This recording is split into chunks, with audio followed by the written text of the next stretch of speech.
Chronique Siliane. Livre 1. L'ordre nouveau. Chapitre 7. De l'autre côté. Il s'appelait Valnier. Il faisait partie de la garde personnelle du lieutenant Netona depuis plusieurs années.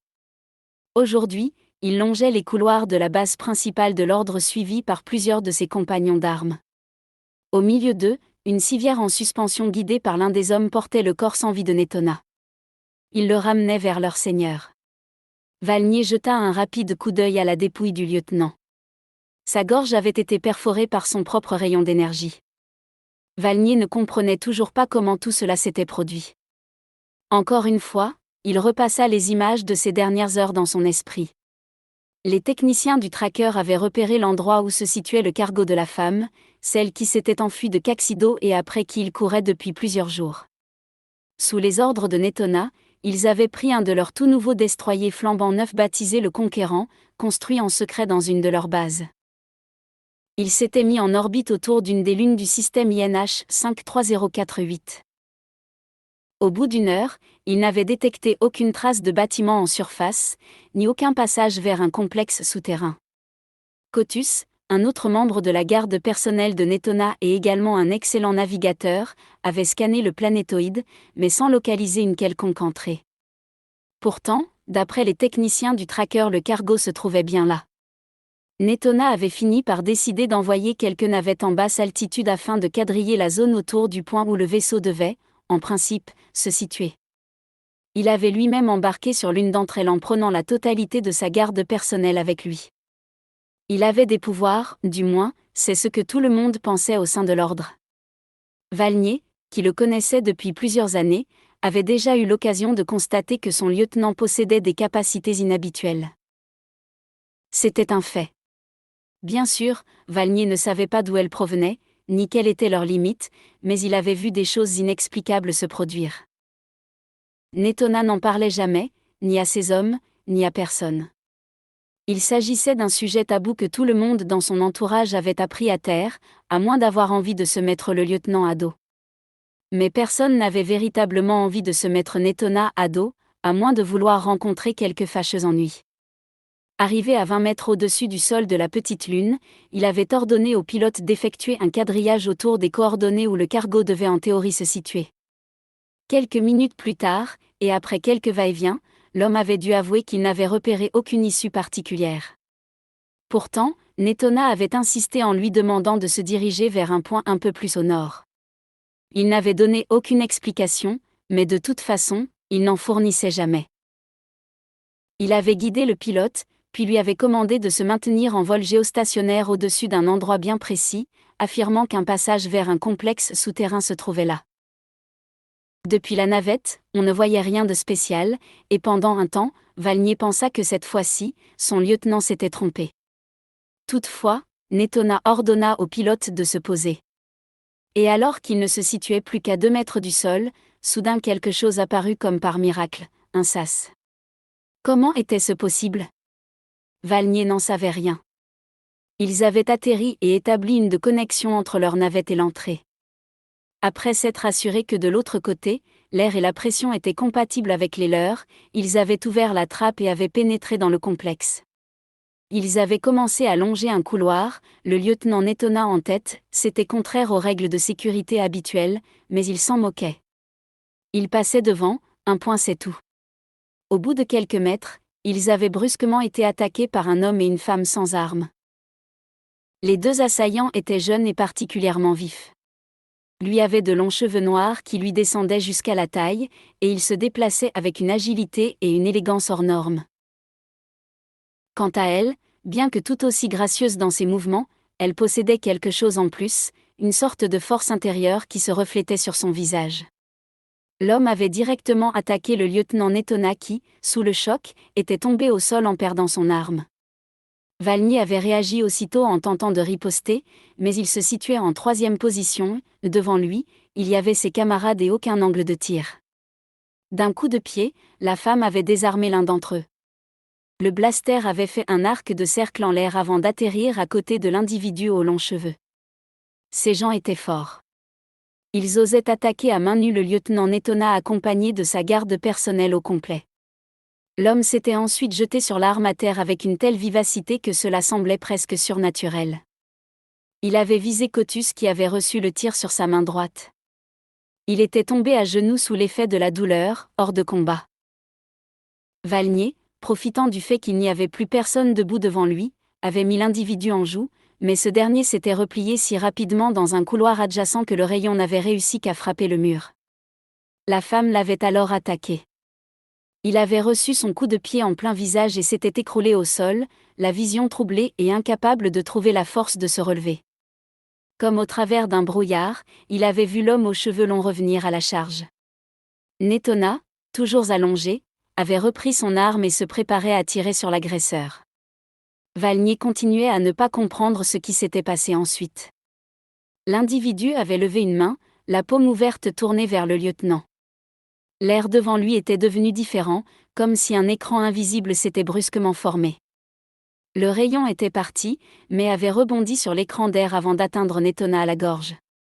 L'homme avait été projeté en arrière et tandis que le lieutenant était en train de mourir, les deux agresseurs avaient reflué dans le couloir. Valnier avait partiellement repris ses esprits. Pendant que ses compagnons valides envoyaient quelques rafales devant eux, il avait traîné le corps de Netona vers la sortie.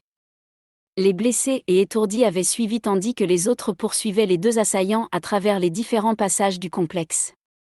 Valnier était revenu sur la navette et avait ordonné au pilote de rejoindre le destroyer. Il renverrait le vaisseau vers la surface plus tard, pour récupérer ses camarades. Alors qu'ils étaient en pleine ascension, ils virent un énorme sas s'ouvrir brusquement dans le sol de la Lune. Le cargo qu'ils recherchaient depuis plusieurs jours enfusa et passa si près d'eux que leur pilote paniqué, dans un réflexe incontrôlé, les fit piquer vers la surface. Dans l'impossibilité d'éviter de s'écraser, ils subirent un choc violent et furent projetés contre les parois.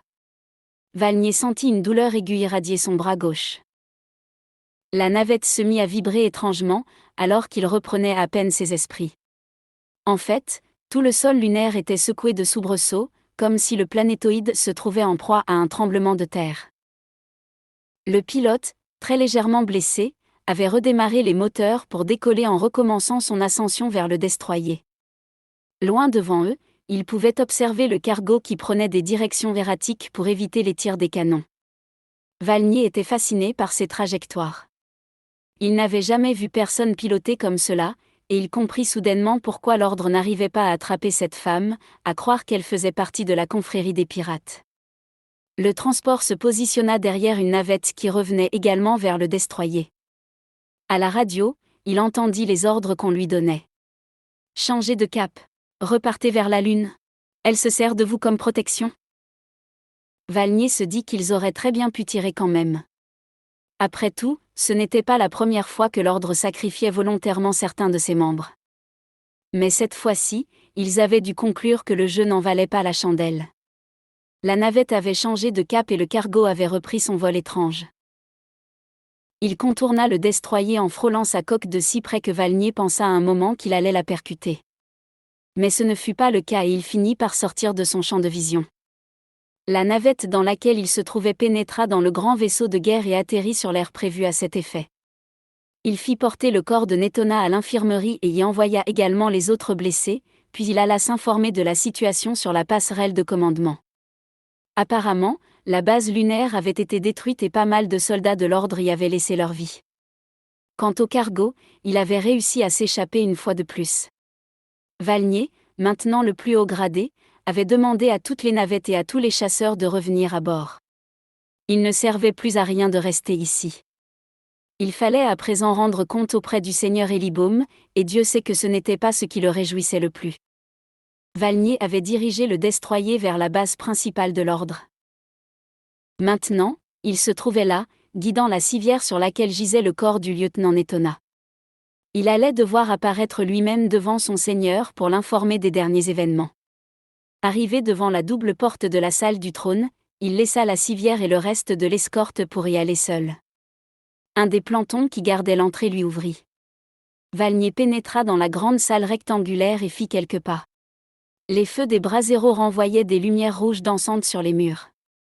Au centre, le trône de pierre noire était vide. Valnier s'avança encore un peu, mal à l'aise. Cet endroit le rendait affreusement nerveux.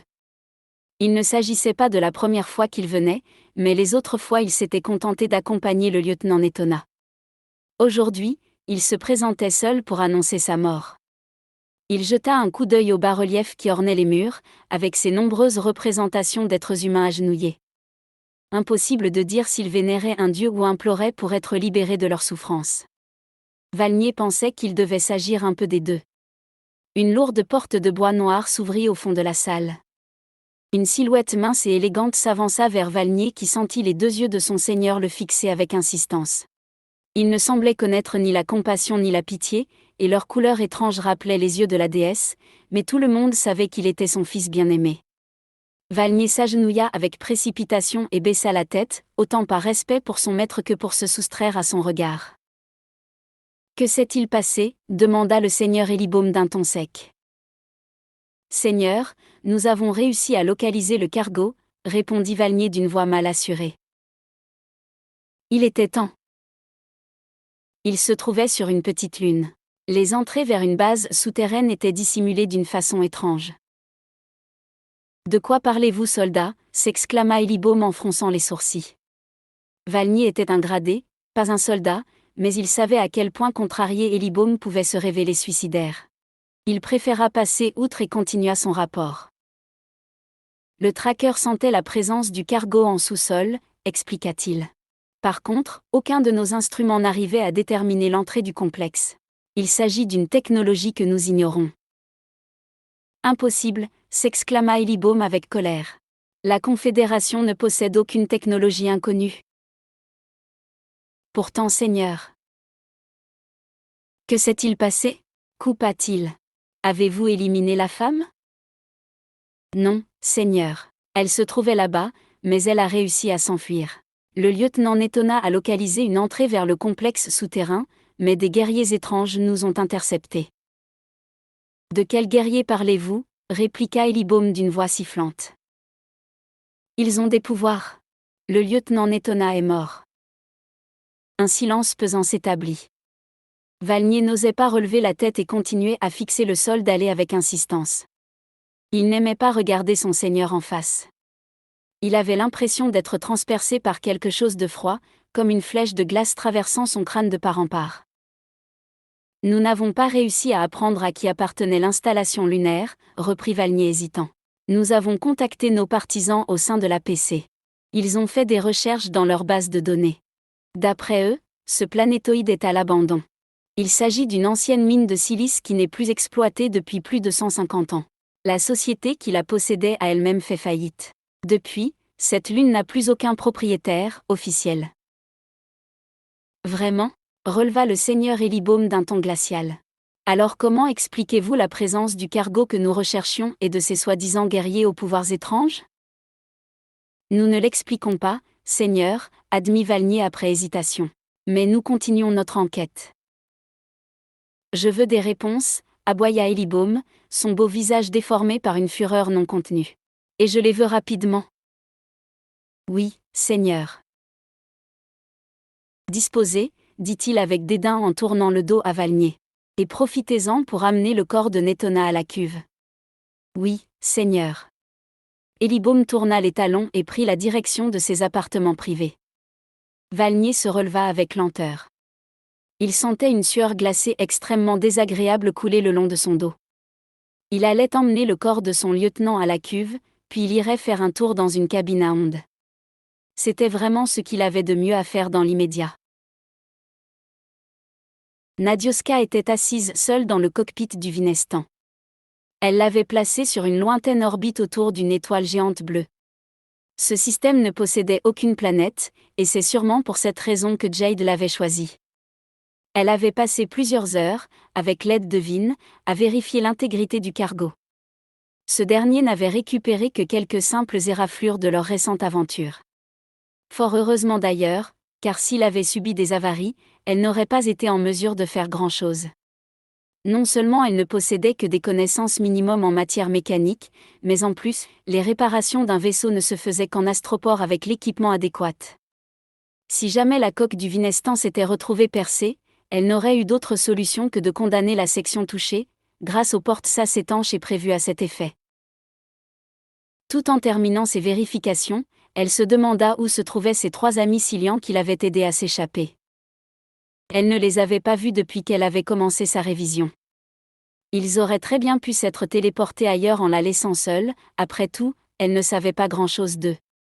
Même s'ils semblaient a priori sympathiques, quelle preuve avait-elle vraiment qu'ils soient là pour lui donner un coup de main ? Elle secoua machinalement la tête. Son scepticisme envers la nature humaine revenait au grand galop. Elle n'aimait pas concéder sa confiance de façon aveugle. Dans cet univers, on trouvait tellement de gens mal intentionnés. D'un autre côté, les Cillian l'avaient aidée depuis le début, sans rien lui demander en échange. Elle pouvait au moins leur accorder le bénéfice du doute. En plus, elle devait se l'avouer à contre-cœur, elle avait un faible pour Jade. Tous les systèmes sont fonctionnels et aucune avarie n'est à déplorer, informa Vin. Parfait, répondit Nadioska brusquement tirée de ses pensées. Estimant qu'elle pouvait prendre une petite pause en attendant la suite des événements, elle se leva de son siège et emprunta le couloir qui menait au salon. La porte sas s'ouvrit et dévoila un spectacle qui la laissa clouée sur place, bouche bée. Jade, Ilan et Iridris se tenaient debout dans différents coins de la pièce, les mains posées sur les murs et les yeux fermés. Très lentement, ils faisaient glisser leurs mains contre les parois, les sourcils froncés dans un effort évident de concentration. « Mais que faites-vous » s'exclama Nadioska éberluée. « Nous sondons » répondit Jade en conservant les yeux clos. « Vous sondez » répéta-t-elle sans comprendre. Jade laissa retomber ses mains et se tourna vers elle en souriant. « Nous sondons ton cargo à la recherche du mouchard de l'ordre nouveau. Nous sommes aidés par les techniciens Cillian qui avaient commencé les recherches sur la base. » Ah, fit Nadioska perplexe. Elle ne pouvait pas s'empêcher de juger la situation incroyablement étrange. Elle s'avança dans le salon et s'assit sur son canapé, tandis que Jade replaçait ses mains sur la paroi. Elle observa les 3 Cillian, en se demandant ce qu'ils pouvaient bien faire en réalité. « Et vous avez trouvé quelque chose » questionna-t-elle au bout d'un moment. « Non » répondit-il sans se retourner vers elle. « Ce n'est pas que je n'ai pas confiance en vos facultés, » reprit-elle, « mais vous pensez que c'est le meilleur moyen pour découvrir ce mouchard ?» Oui, se contenta-t-il de dire. Ah. Dans ce cas, il faudrait le localiser rapidement, car l'ordre va finir par nous repérer, suggéra-t-elle. Nous avons encore 3 heures avant qu'il ne débarque dans ce système. Comment sais-tu cela ? Demanda-t-elle. Nous avons calculé, en prenant en compte le temps moyen qu'il leur a fallu les dernières fois avant de te repérer. Nous avons pondéré ce temps en fonction de plusieurs facteurs, tels que l'endroit où se situe leur destroyer actuellement, ainsi que... D'accord. Je te crois. Lança Nadioska. Inutile de me sortir une équation mathématique à 40 inconnus. Jade éclata de rire, mais laissa ses mains posées contre la paroi du salon. Si tu continues à me faire rire, je vais avoir du mal à me concentrer, dit-il sur un faux ton de reproche. Désolée, répondit-elle avec un sourire en coin. Au fait, qu'est-ce qui vous fait dire que l'ordre va de nouveau envoyer son destroyer ? Nous pensons qu'ils n'ont plus confiance en l'APC qui t'a laissé t'échapper à plusieurs reprises. Ils ont donc décidé de s'occuper de l'affaire eux-mêmes. Mais d'après nos maigres informations, ils n'ont pour le moment que ce destroyer à disposition. Évidemment, nous ne sommes sûrs de rien. Pas très rassurant, murmura-t-elle. Ne t'inquiète pas, ça va bien se passer, répondit Jade en se retournant légèrement pour lui décocher un clin d'œil. En plus, on compte sur toi pour réitérer ton exploit. Nadioska regarda Jade en fronçant les sourcils. Elle avait peur de comprendre ce qu'il avait voulu dire. Comment ça ? Demanda-t-elle à tout hasard.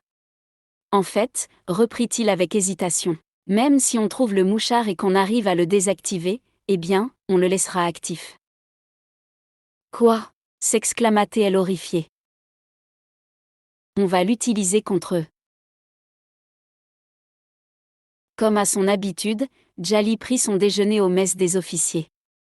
Quelques jours auparavant, il se contentait de la cantine des soldats, mais en montant en grade, les portes du mess s'étaient ouvertes comme par magie. La nourriture s'y trouvait un peu moins mauvaise, mais il fallait encore souffrir de famine pour réussir à l'apprécier. Par contre, le confort était au rendez-vous, et le mess possédait même quelques grands hublots fournissant une vue plongeante sur la planète en contrebas. Djali était assigné à la plateforme 14, une station spatiale en orbite autour de Kerm. Dans ces stations vivaient en permanence les miliciens du conglomérat qui devaient entièrement se consacrer à leur travail et rester disponibles à tout moment pour partir là où on leur demandait d'aller. En contrepartie de ce dévouement, Kerm pourvoyait au moindre de leurs envies et les payait avec générosité. Djali conservait l'habitude de s'asseoir seul à une table, non loin d'une des vitres d'où on pouvait voir la planète Kerm remplir presque tout l'horizon. Il préférait rester à l'écart des autres et observer discrètement ce qui se passait autour de lui. De plus, se placer un peu loin de ses collègues possédait l'avantage de rendre plus facile un contact éventuel, car Djali n'était pas un simple milicien au sein de Kerm, c'était un fantôme silian. Seulement quelques heures s'étaient écoulées depuis l'attaque de la lune siliane. Grâce au Nahal, tous les fantômes en poste avaient été réquisitionnés pour une nouvelle mission prioritaire, s'infiltrer au sein de l'ordre et recueillir toutes les informations possibles sur eux. Les Silians, après plusieurs heures de discussions intenses, s'étaient accordés sur le fait que cette organisation représentait un danger beaucoup trop important pour eux. Djali avait réussi à se faire embaucher dans le conglomérat de Kerm il y avait quelques mois de cela, et à présent, il se trouvait très bien placé pour s'introduire dans l'ordre nouveau. Bien sûr, il fallait se comporter avec subtilité, pour n'éveiller aucun soupçon. Il devait découvrir un moyen pour que ce soit l'ordre qui le contacte et non l'inverse. Au tout début, il avait intégré Kerm pour enquêter sur leurs agissements illégaux, en s'arrangeant pour que ses supérieurs le remarquent à plusieurs reprises. La situation interne dans le conglomérat l'avantageait le dessus. Depuis l'attentat de Caxido, les choses avaient beaucoup changé, mais pas dans le bon sens. Kerm était désorganisé, sans véritable meneur et des sommes d'argent affolantes avaient disparu en seulement quelques heures. Durant ces jours chaotiques, Djali en avait profité pour prendre quelques initiatives afin de rapidement monter en grade. Il avait appris, grâce à ses différents amis au sein de Kerm, que l'ordre nouveau faisait chanter la plupart des gros conglomérats. Bien sûr, tout le monde savait que les conglomérats ne suivaient pas les lois à la lettre, mais personne n'avait de preuves à apporter concernant leurs agissements franchement douteux. Personne, sauf l'ordre nouveau qui agitait leurs menaces devant les yeux de leurs dirigeants pour récupérer cet argent illicite. Les gros conglomérats n'avaient pas vu le coup venir et s'étaient inclinés, du moins au début. Par la suite, ils avaient pris la décision de se réunir discrètement sur Caxido, mais évidemment, les espions de l'ordre, cachés un peu partout dans la Confédération, avaient fait leur travail. La réunion s'était révélée n'être qu'un secret de polichinelle et pour remettre les choses à plat, l'ordre avait organisé l'attentat, un coup de semonce pour bien faire comprendre qui menait la danse. Pour le moment, l'ordre voulait juste l'argent des conglomérats. Il n'était pas question pour lui de se dévoiler au monde alors qu'il ne se sentait pas encore prêt pour cela. Pour éviter tout désagrément, il avait en plus commandité l'exécution des témoins éventuels, s'en était suivi ensuite une course-poursuite entre les agents de l'ordre et la jeune femme qui s'appelait Nadioska. Djali avait voté contre la venue de cette femme sur Syl, mais la majorité de ses compatriotes avait fait un autre choix, et comme tout bon Sylian qui se respectait, il avait accepté la décision finale. Il n'avait jamais rencontré Nadioska personnellement, mais il la connaissait par l'intermédiaire de Jade et du Nahal. Il n'avait rien contre elle, mais elle faisait partie de la Confédération et lui-même ne croyait pas en cette histoire de Céliane. Après tout, il ne s'agissait juste qu'un conte de fées pour enfants, rien de plus. Tout en mangeant, Djali nota qu'une femme officier lui lançait de très nombreux regards. Il ne la connaissait pas, il ne l'avait jamais croisée, car il s'en serait souvenu sans problème. Il était doué pour se rappeler des visages. Elle continuait de lui jeter des coups d'œil réguliers et il savait très bien que si elle agissait ainsi, ce n'était pas parce qu'elle était tombée sous le charme de son physique irrésistible. En effet, il avait pris la peine de changer la forme de son visage, ce que faisaient souvent les fantômes, à part Jade. Mais Jade n'était après tout qu'un gamin prétentieux. Comme tous les Sylians, Djali pouvait contrôler son apparence. Cette fois-ci, il avait opté pour un physique ingrat, il avait même poussé le vice jusqu'à se créer une balafre le long de la joue. Cette femme ne le regardait pas parce qu'elle le trouvait séduisant, donc il y avait autre chose.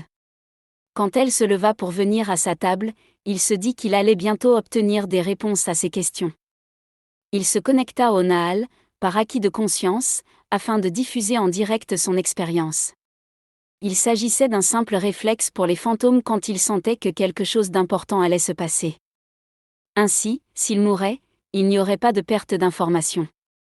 La femme s'assit en face de lui.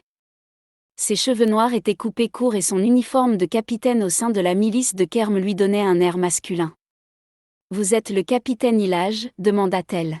« Exact », répondit Djali. À part Jade, aucun fantôme ne fournissait son vrai nom lorsqu'il travaillait en infiltration. « C'est vous qui avez organisé la mission de secours sur Caxido », reprit-elle. « Encore exact », affirma-t-il de façon laconique. « Il paraît que vous vous êtes bien débrouillé. »« Je n'ai fait que mon devoir. » La femme sourit étrangement. « Allons, capitaine, dit-elle d'un ton mielleux. Ne soyez pas si modeste. On vous a monté en grade suite à cette mission. »« Puis-je savoir ce que vous me voulez ?» demanda Djali en faisant mine de s'impatienter. « Eh bien, souhaitez-vous continuer à grimper quelques échelons supplémentaires ? » « Écoutez, » reprit Djali en émettant un soupir bruyant, « je dois partir avec mon équipe dans une demi-heure. Dites-moi rapidement ce que vous avez à me dire. » « Nous avons besoin d'hommes comme vous. » « Je sais. Le conglomérat de Kerm a besoin d'hommes sérieux, vu la situation actuelle. » « Non, » répondit-elle en baissant la voix. « Pas Kerm, mais une autre organisation. » « Je vous le répète, je n'ai pas beaucoup de temps. » « Dans ce cas, capitaine, je vous laisse. » Elle se leva lentement, les yeux fixés sur Djali. « Nous nous reverrons une autre fois », affirma-t-elle en quittant la table. Djali la regarda partir. Intérieurement, il souriait, le premier contact avait été établi. Tout le travail qu'il avait effectué pour enquêter sur le conglomérat avait au final payé pour infiltrer l'ordre. À présent, parmi tous les fantômes en mission, il se plaçait en tête pour obtenir de précieuses informations. Malgré tout, il savait que ce n'était pas uniquement grâce à ses talents que sa tactique commençait à fonctionner. La pénétration de l'ordre au sein des gros conglomérats atteignait une proportion importante, surtout parmi les officiers. Statistiquement parlant, à un moment donné, il devenait obligatoire qu'il soit contacté. À travers le Nahal, il sentait la satisfaction de ses concitoyens. Il discerna également la présence de Jade, mais de ce dernier émanait un sentiment mitigé, comme s'il n'attendait rien de positif de cette infiltration. Djali se déconnecta du Nahal. Il devait partir. Un nouveau prétendant à la direction du conglomérat devait se présenter sur Kerm. Djali et quelques miliciens devaient assurer sa sécurité entre Kouls d'où il venait et la planète mère. « Expliquez-moi ce que vous avez l'intention de faire » demanda Nadioska.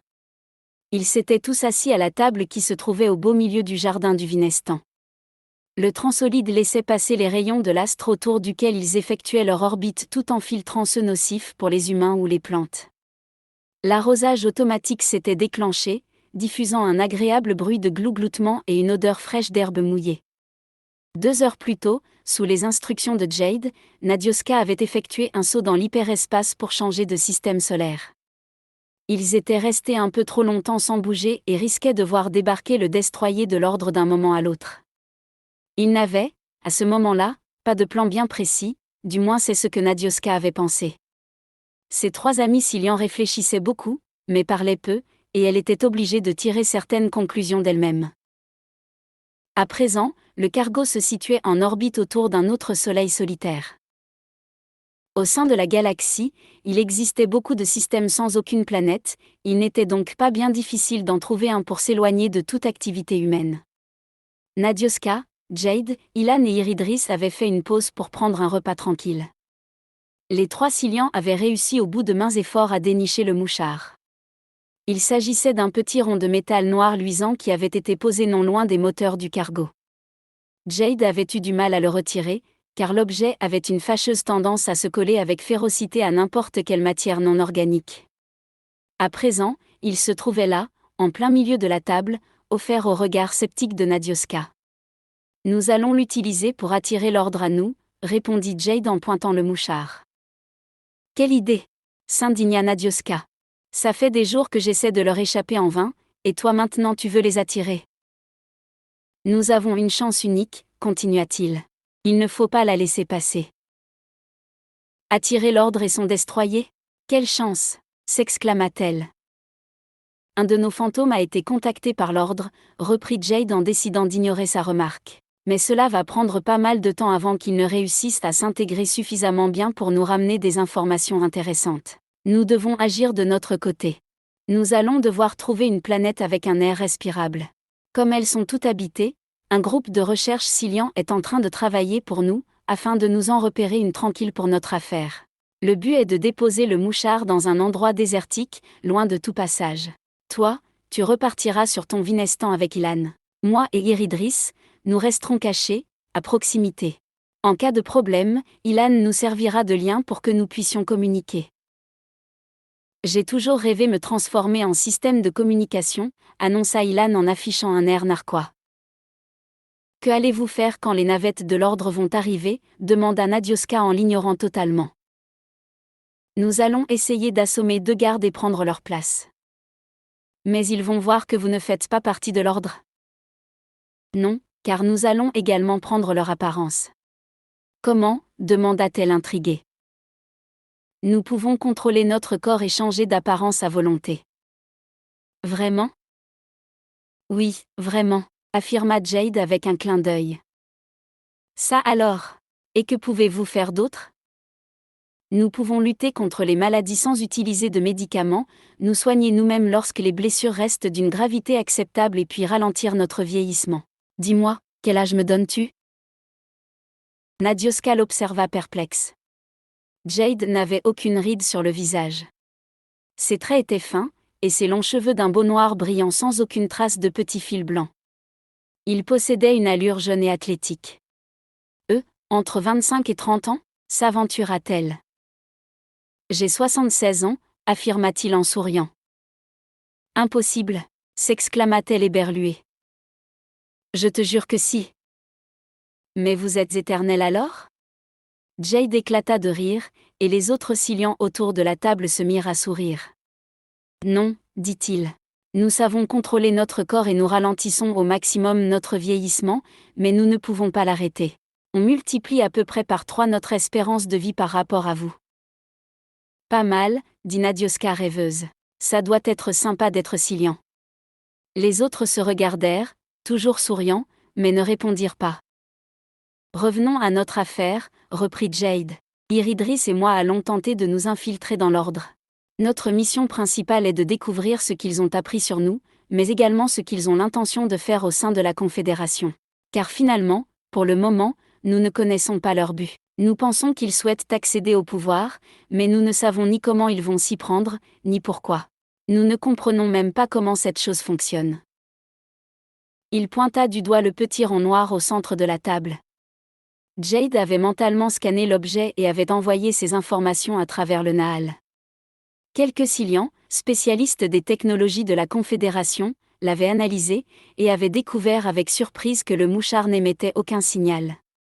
Il avait une composition chimique étrange que les Silians ne connaissaient pas. Ils avaient supposé qu'il ne s'agissait que d'une sorte de marquage, et qu'il devait y avoir autre chose, un autre appareil qui devait l'activer ou le repérer. À ce stade, les Silians ne pouvaient dire si le mouchard fonctionnait dans l'hyperespace ou non. Dans le doute, ils avaient conseillé la plus grande prudence à Jade. Finalement, les Silians ne lui avaient pas tenu rigueur pour la désobéissance dont il avait fait preuve.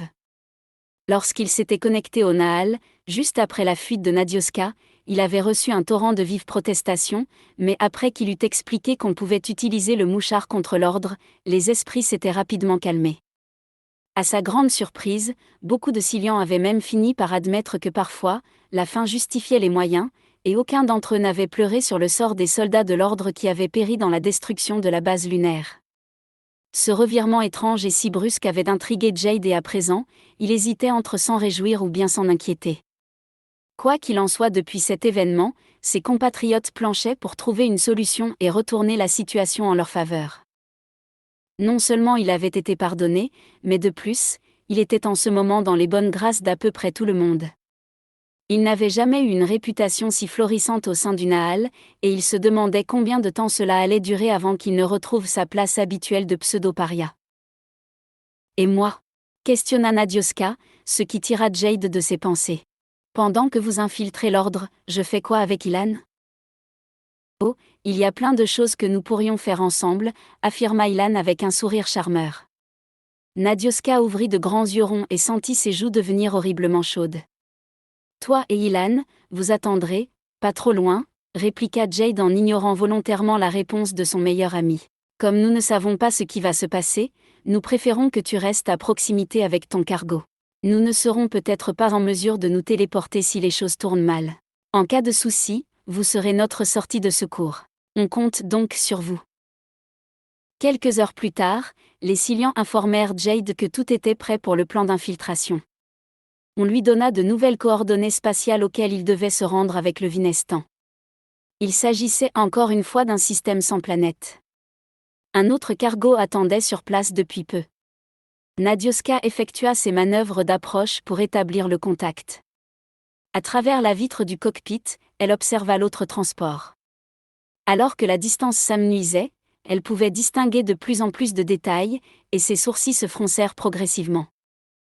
Il ressemble comme 2 gouttes d'eau à mon cargo, finit-elle par constater. Une équipe siliane a travaillé sans relâche depuis le début de la mise au point de notre plan pour que ce vaisseau que nous avons volé à la Confédération ressemble au Vinestan, affirma Jade. J'ai l'impression qu'il est abîmé, nota-t-elle en accomplissant les dernières manœuvres nécessaires afin d'établir un sas entre les 2 engins. Nous l'avons volontairement endommagé, expliqua Jade. L'ordre doit croire que tu as été touché à un moment donné de ta fuite, et que des réparations doivent être effectuées. Pour cette raison, tu as été obligé de trouver une planète pour procéder à une maintenance d'urgence. Le vaisseau jumeau avait une longue estafilade sur son flanc gauche, assez fine, mais suffisante pour rendre plusieurs pièces totalement inhabitables par manque d'air. Les Silians avaient poussé le vice jusqu'à recréer des détails, que peu de gens pouvaient noter. Nadioska, qui connaissait son cargo par cœur, releva plusieurs marques en dessous du cockpit du jumeau. Il y avait les mêmes sur le sien. Elle se souvenait les avoir faites au début de sa carrière de marchande, lorsqu'elle avait voulu, par orgueil, atterrir manuellement dans un emplacement d'astroport un peu trop étroit. Elle avait mal évalué la distance et avait éraflé la coque. Suite à cet incident, elle avait quelque peu ravalé sa fierté et avait décidé d'être plus prudente à l'avenir. Vous êtes très observateur, dit-elle à l'intention de ses amis silians. Pour voir, il suffit souvent de regarder, répondit Jade. Les confédérés ne regardent pas autour d'eux. Ils ne voient plus rien. Ils ne s'intéressent qu'à l'argent et au pouvoir, ces choses qui font ressortir chez eux tout le mauvais côté de la nature humaine. C'est bien dommage, car il suffit d'ouvrir les yeux pour noter toute la magie qui réside dans ce qui nous entoure. Ne trouves-tu pas merveilleux d'entendre le chant d'un oiseau? De sentir le vent te caresser le visage? Ne trouves-tu pas extraordinaire ce ciel noir éclairé par une multitude d'étoiles? Nadioska se tourna vers lui et sourit. Bien sûr qu'elle était d'accord. Ces mots, elle aurait pu les prononcer elle-même. Elle termina les manœuvres d'approche avec délicatesse, et vit l'autre transport déployer un tunnel étanche qui se colla contre le sas de sortie de secours du Vinestan. On employait ces tunnels à la fois très légers et résistants en cas de panne ou de problème, afin de pouvoir transborder des passagers d'un vaisseau à un autre sans qu'ils aient besoin d'utiliser de combinaisons spatiales. Ce passage provisoire se verrouilla, et tout le monde se dirigea vers la sortie de secours. Tunnel sécurisé, annonça Vin. Souhaitez-vous que j'ouvre le sas? Oui, répondit Jade. Alors que le sas s'ouvrait sur le tunnel qui possédait, à l'intérieur, une étrange couleur orange fluorescente, Jade se tourna vers Nadioska une dernière fois. Donc, tu as bien compris, dit-il. Ilan nous servira à communiquer. Nous vous tiendrons au courant des événements et en cas de souci, eh bien, tu seras notre ange gardien. Je n'aime pas tellement ça, bougonna-t-elle. Soudainement, elle se jeta dans ses bras avec tant de spontanéité que Jade en fut surpris, et sur le coup, il ne sut comment réagir. Tandis qu'Ilan et Iridris s'échangeaient des regards entendus en souriant, Nadioska murmura « Bonne chance » à l'oreille du Silian. « Ne t'inquiète pas, tout se passera bien », dit-il sur un ton rassurant en lui donnant plusieurs petites tapes amicales dans le dos. « Ce n'est pas ma première mission dangereuse. J'en ai vu d'autres et des bien pires. » Nadioska s'éloigna de lui, une moue prononcée sur le visage. Ses précédentes missions, Elle n'en avait rien à faire, c'était celle-ci qui la tourmentait. Jade vérifia une dernière fois qu'il avait bien le mouchard dans sa poche et s'engagea dans le passage, suivi par Iridris. Lorsque tous deux furent arrivés dans l'autre cargo, Nadioska ordonna la fermeture du sas et revint dans le cockpit, Ilan derrière elle. Le tunnel se repliait lentement. Impeccable, dit Ilan. Ils vont se rendre dans le système Cardoni. Ils nous demandent d'y aller également et de rester en planque sur l'une des lunes. Nous devrons nous tenir suffisamment à l'écart pour que l'ordre ne nous repère pas. Bien, répondit la jeune femme sans conviction. Ilan se tourna vers elle et l'observa alors qu'elle commençait ses manœuvres pour s'éloigner du cargo jumeau.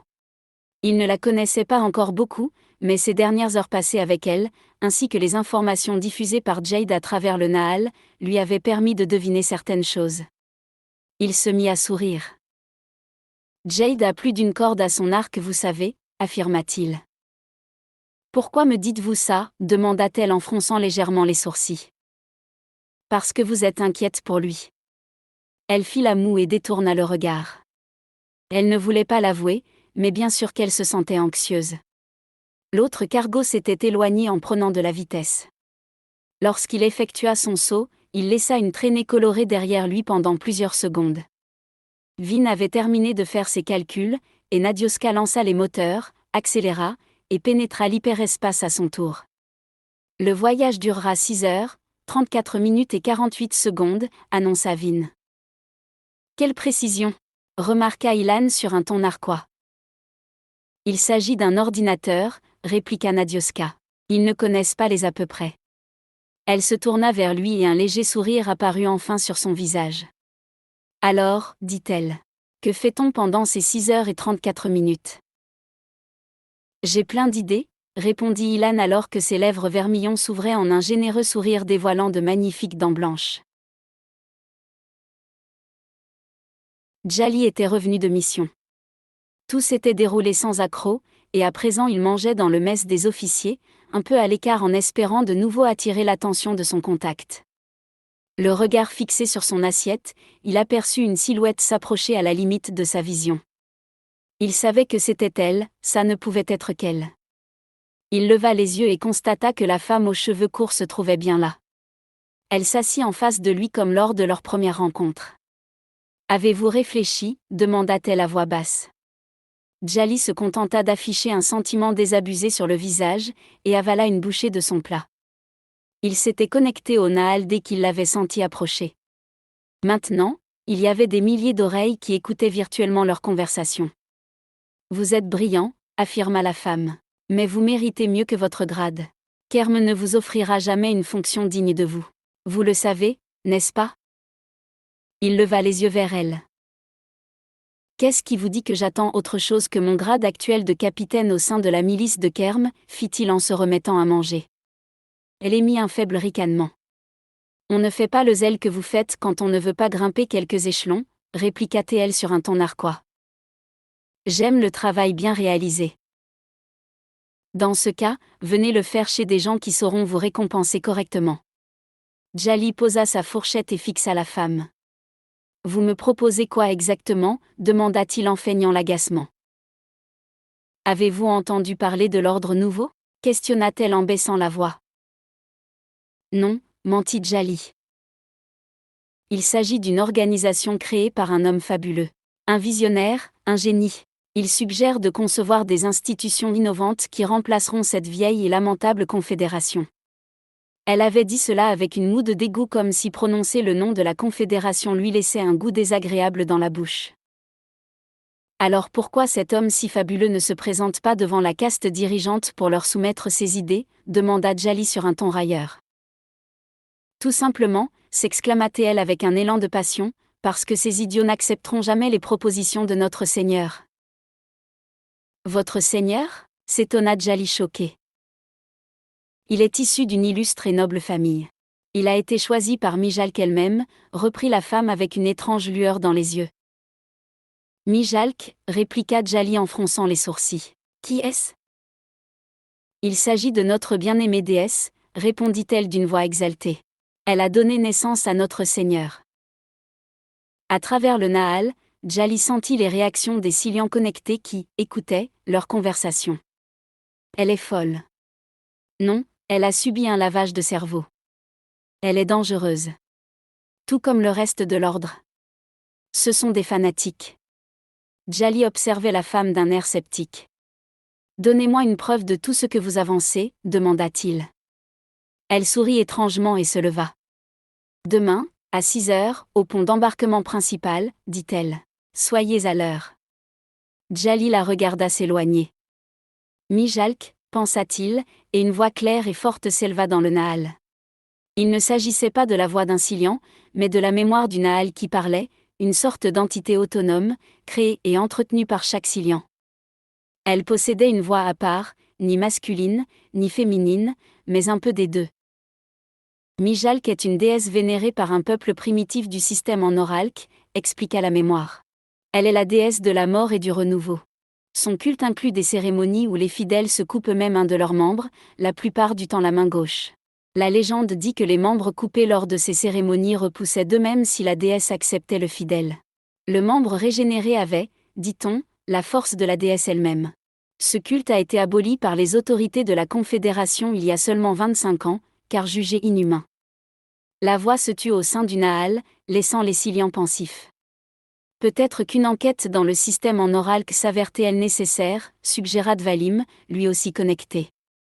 2 fantômes sans mission se proposèrent dans la foulée et partirent sur le champ. Djali quitta le mess des officiers. Demain, il allait peut-être apprendre si la cérémonie de l'amputation se révélait toujours d'actualité au sein du culte de Mijalk.